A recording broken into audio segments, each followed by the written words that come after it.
जय हिंद दोस्तों, आप सभी का स्वागत है एक बार फिर से आपके अपने यूट्यूब चैनल यूनिक ज्ञान में। आज हम में fourth semester political science paper first का क्वेश्चन पेपर देखेंगे जो कि हो चुका है आज के दिन। Political thinkers of modern India का एग्जाम आप लोग अपना मूल्यांकन यहाँ पर कर सकते हैं कि कितने प्रश्न हमने सही किए हैं, कितने गलत किए हैं। कमेंट में अवश्य बताइएगा। और जो भी मोस्ट इम्पॉर्टेंट क्वेश्चंस बताए गए थे उसमें से लगभग प्रश्न यहाँ सीधे सीधे देखने को मिले हैं। अगर आपने क्लासेस की हैं तो कमेंट करके यह भी बताइएगा क्या जो क्लासेस कराई गई थी उसमें से प्रश्न आपको यहाँ पर देखने के मिले हैं। और साथ ही साथ अपना जो मूल्यांकन करिएगा कि 75 प्रश्न जो हैं उसमें से कितने आपने सही करके आए हुए हैं। चलिए देखते हैं कौन कौन से प्रश्न हैं। और पेपर सेकंड का सभी मोस्ट इम्पॉर्टेंट क्वेश्चन आपको करा दिया गया है, उसका पीडीएफ आपको भेज दिया गया है। बोलिएगा तो फिर से एक बार भेज देंगे जिससे आप अच्छे से रिवीजन कर पाएँ पीडीएफ से। और जो क्लासेस कराई गई हैं रिपीट मोड पे आप 1 से 2 बार देख लीजिएगा, जैसे कि 2x की स्पीड में भी देख सकते हैं। अच्छा रिवीजन होगा और आपको पेपर फर्स्ट से पता ही चल गया होगा कितना प्रश्न यहाँ से सीधे देखने को मिलता है। तो चलिए देखते हैं हमारा पहला प्रश्न क्या था। राजा राम मोहन राय के प्रयासों से सती प्रथा को अवैध घोषित किया गया था। कब? 1829 में घोषित किया गया था लॉर्ड विलियम बेंटिक की सहायता से। ये देखिए प्रश्न बताया गया था, पढ़ाया गया था। आर्य समाज की स्थापना कब की गई थी? 1875 में, यह भी बताया गया था। स्वामी विवेकानंद के गुरु का नाम क्या था? रामकृष्ण परमहंस, देखिए ये भी बताया गया था। महादेव गोविंद रानाडे को किस अन्य नाम से जाना जाता है? तो इन्हें महाराष्ट्र का सुकरात। सीधे सीधे ये प्रश्न सभी आपको बताए गए थे, कमेंट करके अवश्य आप बताइएगा। अगला प्रश्न, गोपाल कृष्ण गोखले के राजनीतिक गुरु का नाम क्या था? एमजी रानाडे। आपको बताया गया था कि महात्मा गांधी के गुरु का नाम, राजनीतिक गुरु का नाम गोपाल कृष्ण गोखले था और गोपाल कृष्ण के गुरु का नाम एमजी रानाडे था। अगला प्रश्न, छठा प्रश्न, बाल गंगाधर तिलक का जन्म किस प्रांत में हुआ था? महाराष्ट्र में हुआ था। अरविंद घोष का जन्म कब हुआ था? 1872 में हुआ था।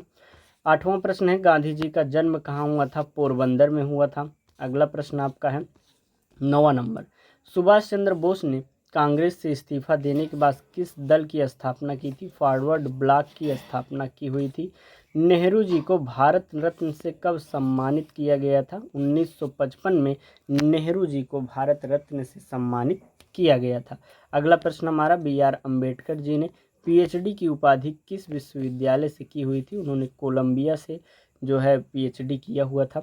अगला प्रश्न, 1917 में मैक्सिको की कम्युनिस्ट पार्टी की स्थापना किसने की थी? MN रॉय। ऐसे जो ऑप्शंस आए आपको इसको सीधे लगा देना चाहिए क्योंकि जो इंडियन पॉलिटिकल थॉट के जो थिंकर हैं आपको इस सिलेबस में लगा है तो इसमें ये सब ऑप्शन लेनिन, स्टालिन, माओ, इसको आप इग्नोर ही कर दिया करिए। MN रॉय। सिलेबस पढ़ लेने से बहुत ज़्यादा फायदा होता है तो सिलेबस अच्छे से ज़रूर देखा करिए।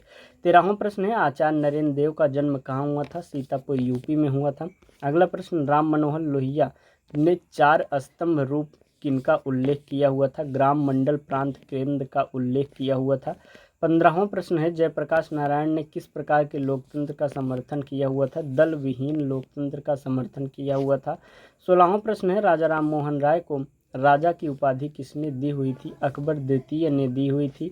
17वां प्रश्न है, दयानंद सरस्वती का जन्म हुआ था कहाँ हुआ था? गुजरात में दयानंद सरस्वती जी का जन्म हुआ था। रामकृष्ण मिशन की स्थापना कब हुई थी? 1897 में हुई थी। 1870 में पूना सार्वजनिक सभा की स्थापना में मुख्य भूमिका किसने निभाई थी? MG रानाडे ने निभाई हुई थी। 20वां प्रश्न है, जयप्रकाश नारायण को भारत सरकार द्वारा मरणोपरांत भारत रत्न से सम्मानित किया गया था कब? 1999 में। ये जो PDF है आपको जो सही सही टिक किया गया आंसर यह भी आप कमेंट करेंगे तो टेलीग्राम चैनल पर आपको भेज दिया जाएगा। ध्यान से देखते रहिए, बस सभी प्रश्न देख लीजिए। इससे आपका मूल्यांकन करने के बाद आप जब कमेंट करेंगे तो आपको विश्वास हो जाएगा कि कैसे प्रश्न पूछे जा रहे हैं और कितना मेरा सही हो जा रहा है। जैसे कि 75 नंबर का ये है, 25 नंबर आपका जो है कॉलेज से मिलेगा तो 25 में आपको 22 से 24 मिल जाएगा। दोनों जोड़ के आपके कितना हो रहा है आपको एक अंदाज़ा लग जाएगा। 21वां प्रश्न है, रामकृष्ण मिशन का मुख्यालय स्थित था कहाँ पर? बेलूर मठ। ये सभी प्रश्न देखिए सीधे सीधे पूछ लिए गए हैं। विश्व प्रसिद्ध शिकागो धर्म सम्मेलन में विवेकानंद जी ने किस वर्ष सम्मिलित हुए थे? 1893 में। वो वहाँ पर गए थे, मेरे अमेरिकी भाइयों एवं बहनों उन्होंने कहा हुआ था जिससे सब मोहित हो गए थे। ये सभी चीज़ें बताई गई थी। अगला प्रश्न 23 नंबर, दल विहीन लोकतंत्र की अवधारणा दी हुई थी किसने? जयप्रकाश नारायण। ये देखिए ऊपर भी प्रश्न था, यही उल्टा करके प्रश्न हो गया है, तो इस प्रश्न को आप इसी क्वेश्चन पेपर से ही सॉल्व कर सकते थे। ब्रिटिश अधिकारियों ने तिलक को क्या कहकर पुकारा हुआ था? भारतीय अशांति का जनक कहकर पुकारा हुआ था। 25वां नंबर है, ये भी आपको बताया गया था कौन सा पत्रकार था जिसने इनको कहा हुआ था भारतीय अशांति का जनक, वह आपको याद हो तो कमेंट में अवश्य बताइएगा। अगला प्रश्न 25वां, गोपाल कृष्ण गोखले का निधन कब हुआ था? 1915 में हुआ था। जयप्रकाश नारायण ने स्वतंत्रता के बाद किस आंदोलन में विनोबा भावे के साथ सक्रिय भूमिका निभाई हुई थी? भूदान यज्ञ आंदोलन में। अगला प्रश्न 27 नंबर, राजनीतिक दार्शनिक के रूप में अरविंद घोष ने किस सिद्धांत को स्वीकार किया हुआ था? आध्यात्मिक नियतिवाद को जो है स्वीकार किया हुआ था। 28 नंबर प्रश्न है, किस वर्ष डॉक्टर अंबेडकर ने हिंदू धर्म को त्याग कर बौद्ध धर्म अपनाया था? 1956 में। 29 नंबर प्रश्न है, किस कांग्रेस के अध्यक्ष के कार्यकाल में कांग्रेस ने औपनिवेशिक स्वराज्य के बजाय पूर्ण स्वाधीनता के लक्ष्य की घोषणा की हुई थी? जवाहरलाल नेहरू ने। अगला प्रश्न, सप्त क्रांतियों का विचार प्रस्तुत किया था किसने? राम मनोहर लोहिया ने। इंडिपेंडेंस लीग की स्थापना जवाहरलाल नेहरू ने की हुई थी। नव समाजवाद निम्नांकित में से किसे माना जाता है? एम.एन. रॉय ने लाया हुआ था नव समाजवाद। अगला प्रश्न है, सर्वप्रथम नेहरू जी किस वर्ष कांग्रेस के अध्यक्ष बने थे? 1929 में। 34 नंबर प्रश्न है, भारत में महावृद्ध के नाम से विख्यात हैं कौन? दादा भाई नौरोजी। 35 नंबर प्रश्न है, गांधी जी का सत्याग्रह शारीरिक बल नहीं बल्कि आध्यात्मिक बल या आत्मबल, इसमें से दोनों राइट आंसर हो जाएगा। लगभग आध्यात्मिक बल ज़्यादा सही होगा इसका आंसर। 36 नंबर प्रश्न है, अरविंद घोष का जन्म कब हुआ था? 15 अगस्त 1872 को हुआ था। 37 नंबर प्रश्न है, जयप्रकाश नारायण रहने वाले कहाँ के थे? बिहार के। डॉक्टर अम्बेडकर के अनुसार राजनीतिक प्रजातंत्र के लिए आधार स्तंभ कितने हैं? 3 हैं। गांधी जी ने असहयोग आंदोलन कब स्थगित किया हुआ था? फरवरी 1922, जब वही चौरी चौरा कांड हो गया था। 40 नंबर प्रश्न, अरविंद घोष का प्रमुख लेख न्यू लैम्प्स फॉर ओल्ड किस पत्रिका में प्रकाशित हुआ था? तो यह इंदु प्रकाश में प्रकाशित हुआ था। अगला प्रश्न 41 नंबर, जयप्रकाश नारायण ने किस विचारधारा से प्रभावित होकर कांग्रेस सोशलिस्ट पार्टी की स्थापना में मदद की थी? समाजवाद। अगला प्रश्न, तिलक ने महाराष्ट्र में कौन सा सार्वजनिक उत्सव शुरू किया हुआ था? गणेश उत्सव और शिवाजी उत्सव उन्होंने शुरू किया हुआ था। 43 नंबर प्रश्न, 19वीं शताब्दी के उत्तरार्ध में ब्रिटिश आर्थिक नीतियों का तीव्र आलोचना महादेव गोविंद रानाडे ने किया हुआ था। 44 नंबर प्रश्न, गोपाल कृष्ण गोखले का जन्म किस राज्य में हुआ था? गोपाल कृष्ण गोखले का जन्म जो है महाराष्ट्र में हुआ था। अगला प्रश्न 45 नंबर, सत्यार्थ प्रकाश के लेखक जो हैं दयानंद सरस्वती थे। 46 नंबर प्रश्न, राजा राम मोहन राय ने 1814 में किस संस्था की स्थापना की हुई थी? आत्मीय सभा। ये सभी प्रश्न सेम टू सेम आ गए हैं लगभग। सुभाष चंद्र बोस का जन्म कहाँ हुआ था? कोलकाता में नहीं, उनका जन्म कटक में हुआ था। किसका? सुभाष चंद्र बोस जी का। 48 नंबर प्रश्न है, निम्नांकित में से कौन कोरा दार्शनिक होने के बजाय कर्मयोगी अधिक था? कौन थे वो? महात्मा गांधी जी। 49 नंबर प्रश्न, अरविंद घोष का जन्म कहाँ हुआ था? हुगली में अरविंद घोष जी का जन्म हुआ था। दयानंद सरस्वती के गुरु का नाम क्या था? स्वामी विरजानंद था। 51 नंबर प्रश्न, भारतीय संविधान के पिता के रूप में जाने जाते थे कौन? डॉक्टर अंबेडकर। 52 नंबर प्रश्न है, निम्नलिखित में से कौन स्वयं को एक व्यवहारिक दार्शनिक कहता था? महात्मा गांधी जी।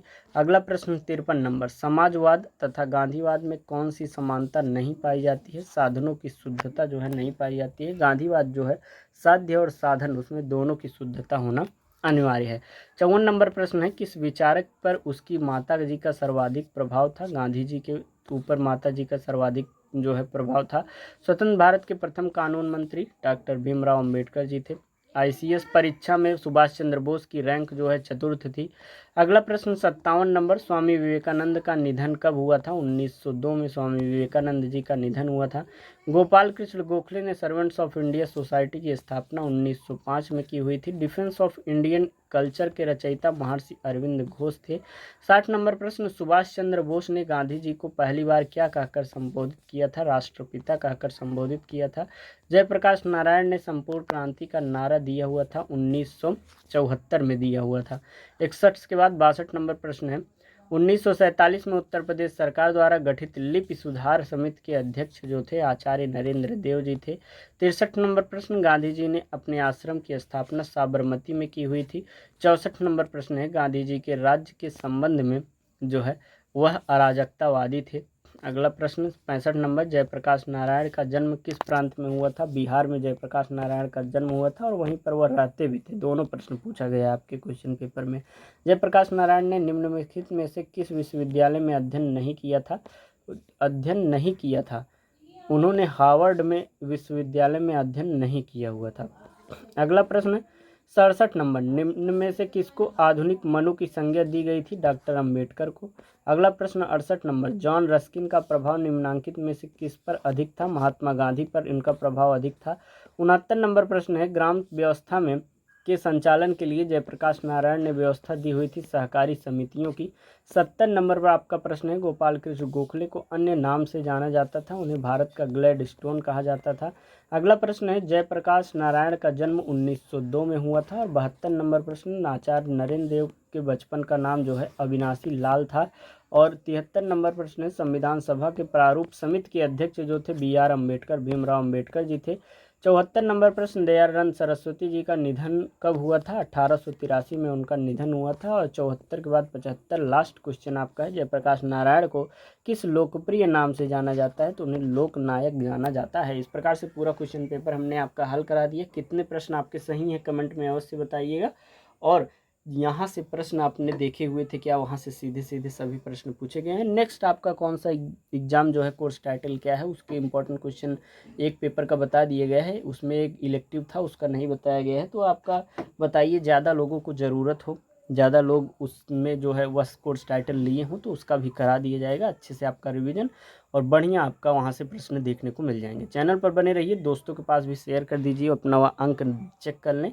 मिलते हैं नेक्स्ट वीडियो में, धन्यवाद।